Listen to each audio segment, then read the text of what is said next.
जगन्नाथ सांग मैंने and welcome to my YouTube shorts. आज हूँ वर्षर शेष दिन उठिला बेलू सका 7टा बाजिला से काकरा पिठा बनवाई मो शाशु नड़ियार पूरा बनई भी सारे ये सुजी मैदा को भलसे मिक्स करके रखिंट ये पानी रे गुड़ और पानमुहुरी को पकईकि सुजी मैदा को भलसे जंतिले जनता एवं रेडी हो सारे मुझे रिसर्च कर जनता ठीक ठाक होना ना तापर मो शाशु ये पिठा गढ़िले मु वीडियो बनइबार व्यस्त हो गली।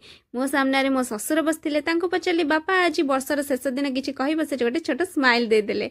तापर मुझे काकरा छाणिली काकरा हो आसलानी मुझे बाहर करदेवी मुआ पिठा बनवाई मुझे मोमो स्टाण्ड हलदी पत्र को साइज के रखीदेली। तापर बिरी चाउलर आण को देकी मझीरे पूरर लेयर देदेली पुणी बिरी चाउलर आण देकी हलदी पत्र साइज करके रखीदेली। एबे 30 मिनिट पाए गैस रे सिम रे बसईदेलु। एबे हमर मुआ पिठा रेडी हो सारी। एबे मु गाधे पाधे सारी पूजा सारी पिठा खाऊची तो मो स्वामी पते पचार पिठा केमिति हेची मु कहूची खूब भालो।